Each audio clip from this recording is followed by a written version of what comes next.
Yes, the Blood Shinobi is here, bringing What If Naruto was a part of an arranged marriage, part 18. So, for the recap, before we get into anything else, Naruto, the Land of the Waves arc has finally commenced. Naruto had his talk with Inari like normal, but this time Inari was captured by Deidara, Sasori, and Itachi, who you're working for. Gato. Why they're working for Gato, is still no one knows. Well, I haven't explained it yet. So yeah, let's get into it. Here's the intro and here's the what if. To ashes, when do we burn away? Used to be oh so close, now I see you.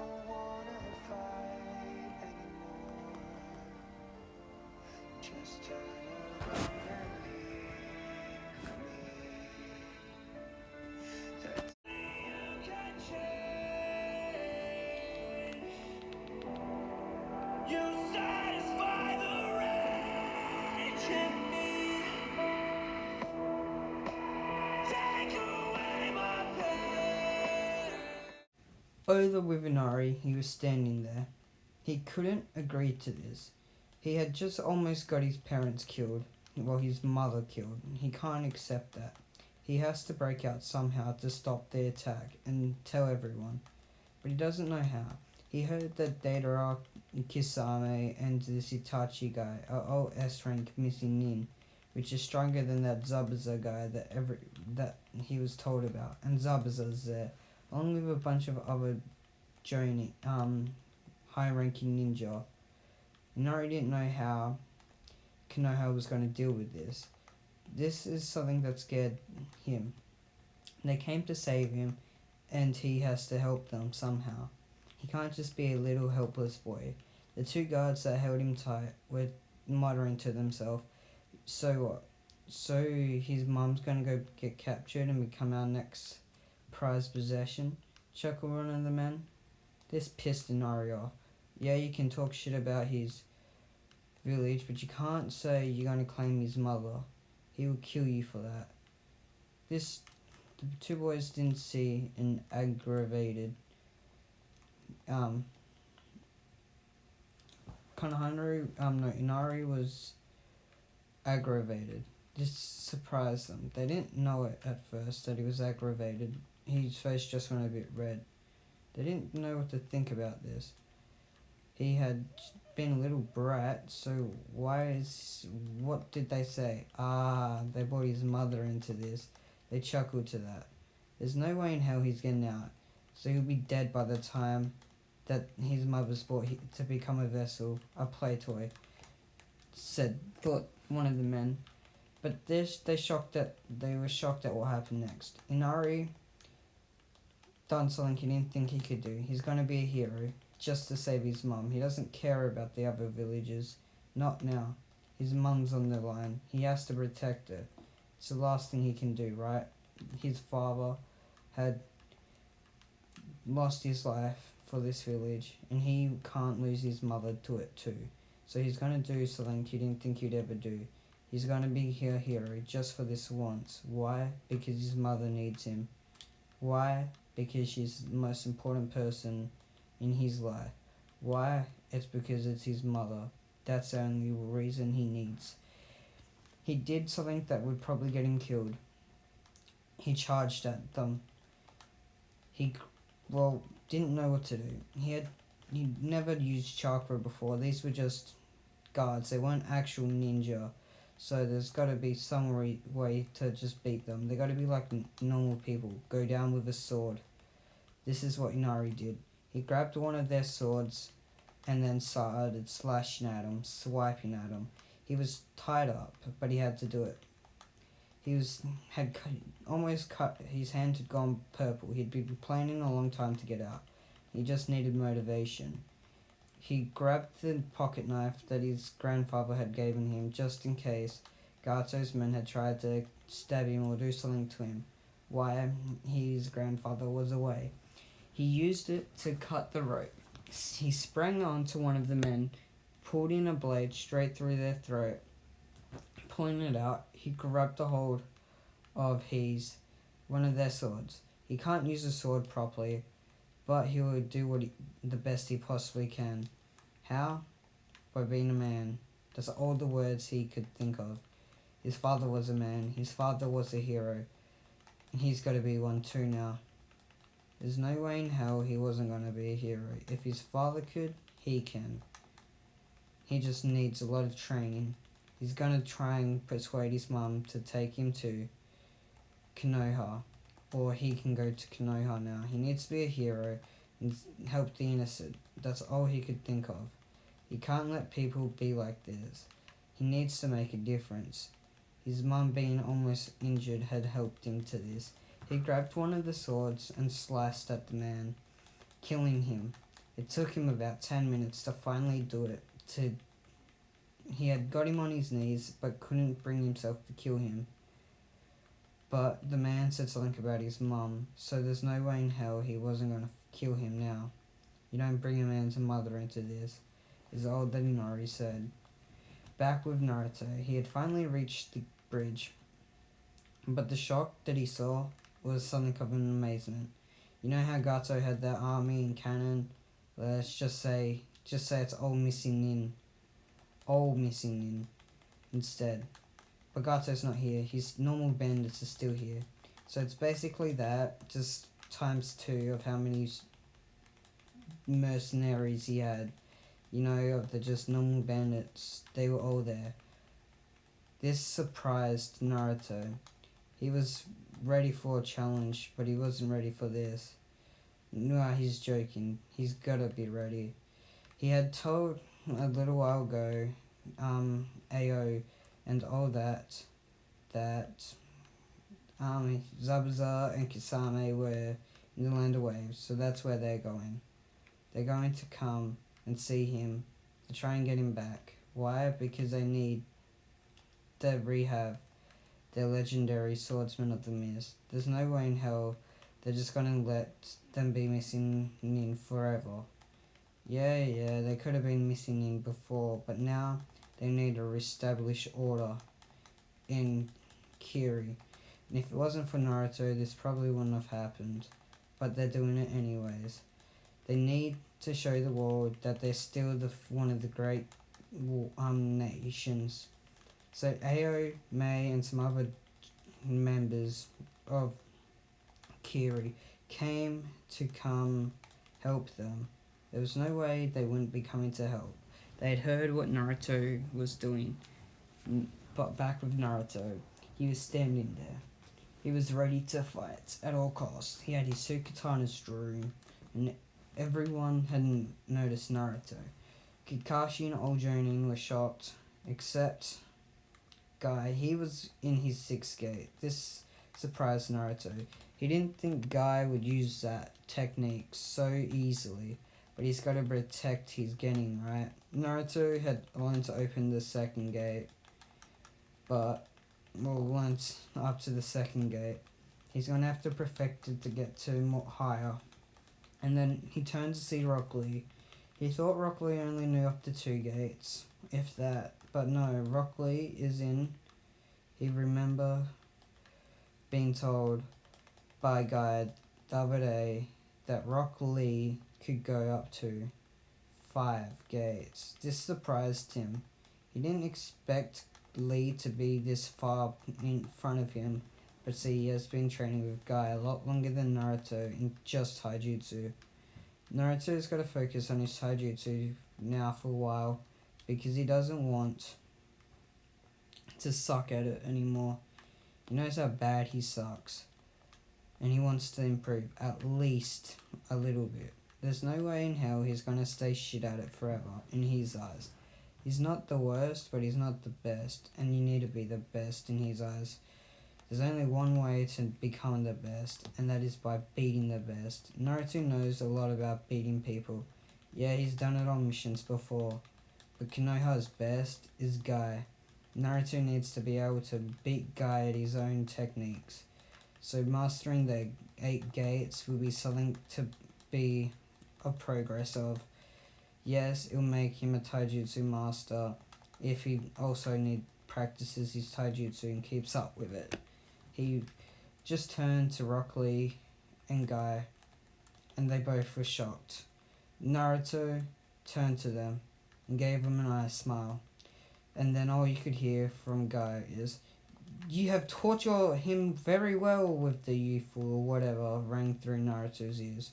He couldn't believe this. Guy was saying this of all times. Naruto turned to find Itachi and Kisame, but they weren't there. That shocked Naruto. He thought they would be a threat, but he guesses he was wrong. Unless they're coming at a later date.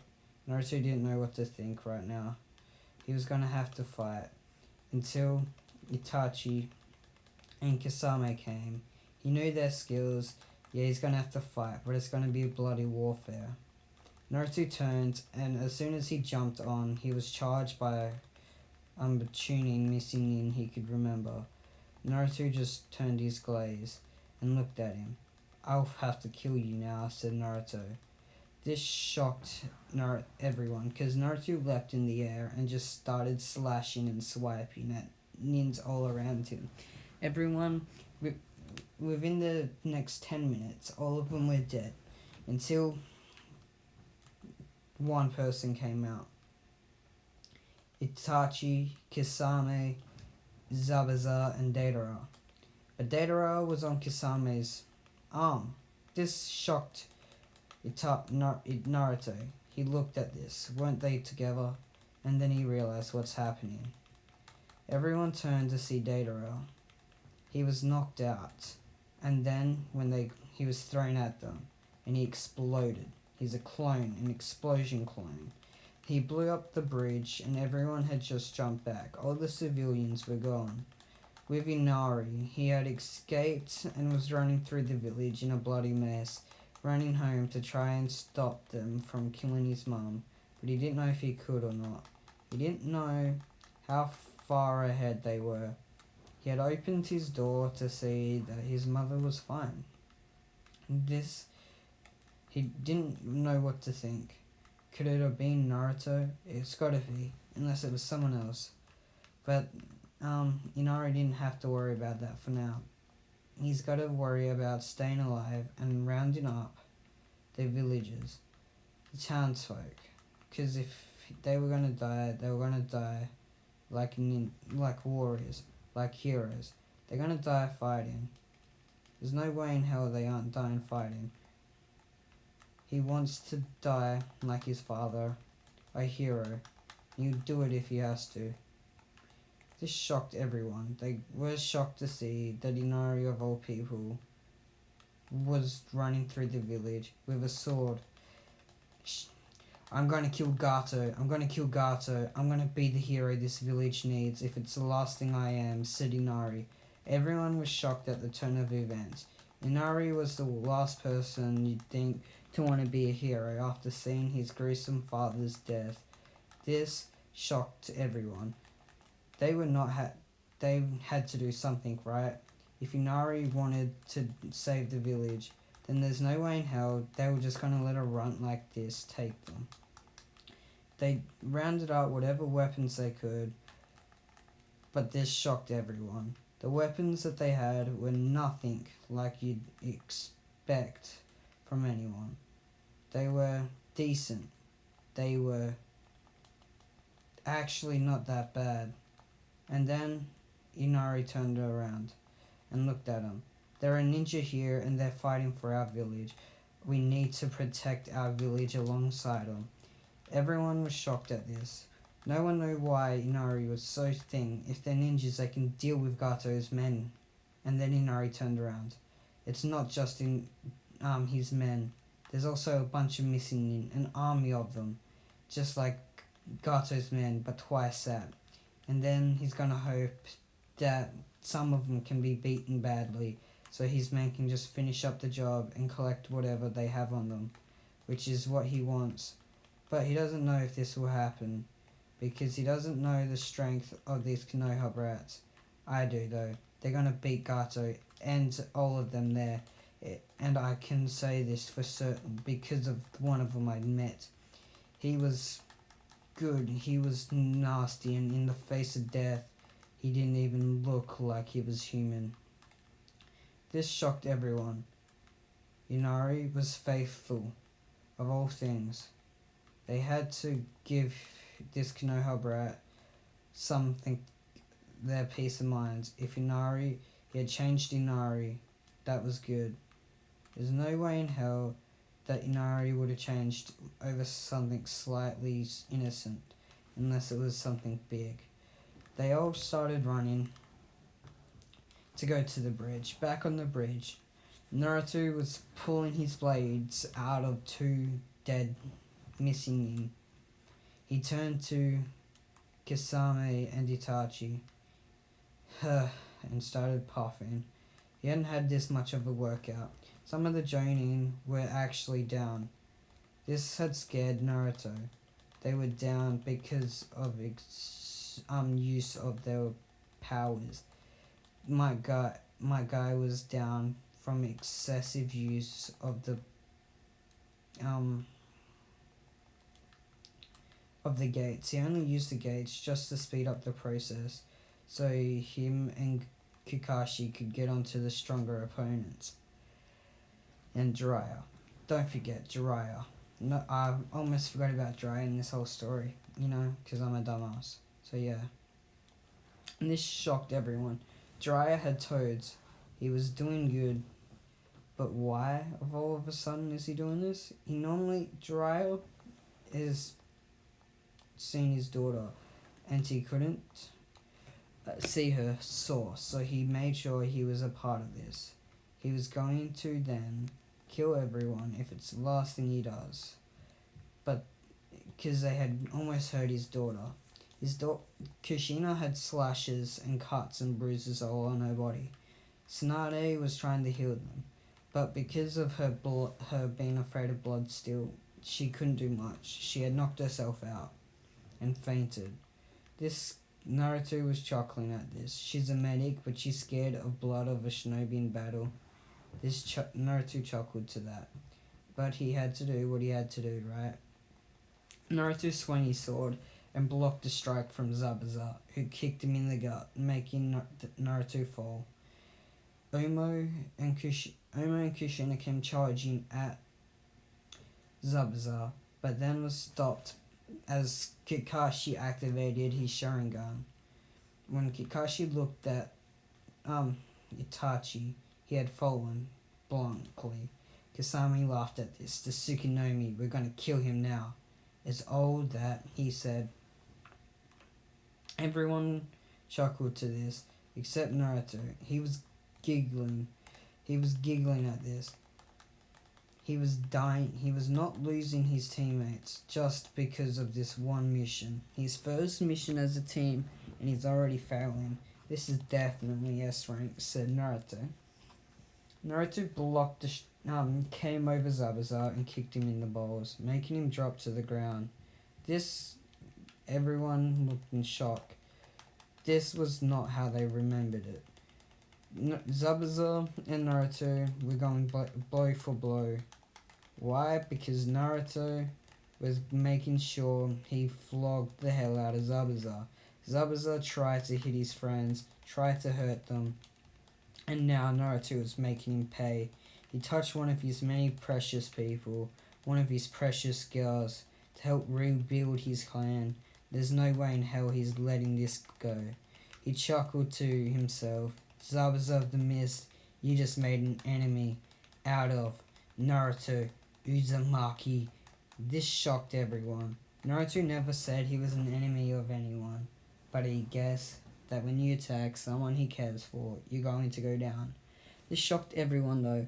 Naruto got up and pierced Zabuza in the side, making him lose a bit of blood. But why is he doing this? No one knows. Zabuza was bleeding. Haku came down and started throwing senbons at Naruto. She had to stop because her demon ice mirrors were about to stop working. She had all the other Genin trapped in it, and it was working. She had almost killed some of them, but no, she won't be able to now. Naruto had gotten the best of her, and he was bloody oath beating Zabuza. She can't let him die, but she can't let him down by letting the Genin get away. She's gonna have to do it. Sacrifice herself or sacrifice her sacrifice and die and everyone die by when these get out, or let Zabuza die. She'd have to do what she had to do. Sorry, Zabuza. You meant a lot to me. This is my fault. I should have been able to be stronger, take the Genin out quicker, and then I'd be here to help you. Zabuza chuckled to this. It doesn't matter. I won't be dying anytime soon. He knows exactly where the vital points are in me, so he's deliberately keeping me alive. The reasons I don't know, but whatever they are, they've got to be good to be keeping the demon of the mist alive. Naruto just chuckled at this. You're needed in Kiri, so of course I'm going to keep you alive for now. They need their the 7 swordsmen of the mist, and they're going to need trainers, so don't expect I'm letting you off just because I want to. I'm only doing this so the Kiri can have what they want. So if I was you, I wouldn't push my luck too quickly, said Naruto. Zabuza gulped at this. Hadn't realized that Konoha and Kiri were comrades, and he had just made a powerful to be shinobi an enemy, and this could mess. He didn't know why he was scared for once. This was Naruto chuckled to this. The demon of the mist scared, or is it that he's just weak and everyone knows it? And now it's about to come out, said Naruto. Zabuza got pissed at that, but as soon as he tried to move, Naruto punched him in the face, knocking him unconscious. Naruto threw a couple kunai all the way through the ice mirrors and hitting what's her name? Haku in the back of the neck, knocking her unconscious. Everyone was shocked at this. How the hell did he do it so quickly? Miko was guarding Sasuke inside the mirrors, using her Sharingan. Naruto was just chuckling at this. She has a heart after all. And then there came Itachi and Kasame. They were tagged they had every jonin on their knees except Naruto. Everyone was on their knees now. Kasame was stealing their chakra. Why he wasn't overpowered is because, well, he was using his chakra to be a god, as he may call it. Well, so he was keeping them alive, stealing their chakra, and then they would just collapse because of how much chakra they had lost. Naruto stood there, huffing and puffing. Then Gato and his men appeared and started clapping. Good job, attack man, they seem weak, said Gato. And that is where we end this part off. I hope it's, you guys like it and whatnot, but peace out for now. Do you really think I'd leave it off with everyone being so weak compared to Itachi, Kasame, Deidara, and all that? No. Deidara is dead. Jiraiya, and that killed him. Naruto knew it was his fault that they were losing. Why? Because he had pushed everyone the past week to train, and they were exhausted as well from that. And then last night, when Naruto pissed off Inari ran away. He knew that Kasame and Itachi were only just up because Kasame kept giving them chakra from everyone. That's the only way they were beating them. Naruto knew that otherwise they would have lost already. Naruto's not a fool. He's not dumb. It's his fault that everyone's in this position. He has messed up more than once now. He needs to pay. He needs to make sure everyone knows. He then turned to Gato and pointed his katana at him weakly. Naruto charged at Gato, and this time everyone could see that Naruto wasn't going to mess around. He had the intention to kill. The intention to kill was what he was going to do. He appeared behind Gato before piercing his heart. Within the matter of a couple of minutes, Naruto had killed all of the people that Gato had bought. At what cost? He was on his knees and out of chakra. Why? Because of how much he had used to stabilize himself because of what happened. He wasn't the A-OK from being up all night looking for Inari and the past week and a half of training. Didn't help either. But Naruto knew one thing. This is not ending here. They're not dying here. Not today, not tomorrow. He he'll make sure that everyone gets home if it's the last thing he does, and he'll make sure he dies before his comrades do. So Naruto charged the 100% at Itachi and Kasame and Deidara. Deidara's...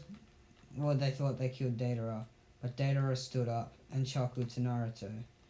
You think you could kill me, brat? Only someone of the 4th Hokage's caliber could kill me, an Iowa S-ranking missing nin. There's no way in hell I'd let a weak little piece of trash like you beat me, said Deidara. Naruto appeared behind him, but as Deidara felt a kunai go across his throat and slit it, making sure blood pierced everywhere and squirted on everyone. He couldn't make his hands had exploded. His blade, he looked to see kunai in his hands where he made his detonation clear. Easy killing Deidara. He blew himself up. Naruto had got out of there. While everyone thought it was Naruto, no, it was just a stupid clone. Naruto was on the floor huffing and puffing. He didn't know, no one knew what happened, but Naruto did. He had done something dumb. Something he's always doing dumb, right? He's always dumb. But this time it was extremely dumb. Naruto had done something so dumb it was not clear. He wasted all of his chakra, and Kuruma had taken over. Naruto had formed a held beast bomb and sent it at Itachi and Kasame, who just absorbed it. This got Kasame and Itachi to stand up, full health now. They were chuckling to themselves. Naruto just gulped. He had made everyone weaker and made sure everyone was going to lose now. There's no way in hell that they were winning. There's no chance that they were winning. Not now, at least. Naruto thought he might have had a chance, but he had failed yet again. But then he turned to see Miko, crying, and Itachi stopped and pointed to Kasame. Sorry, Kasame, but I can't do this anymore. I've got to go home to be with my family. So if I was you, I'd go back to Kiri, said Itachi. And this is where we actually end this part off, so bye for now.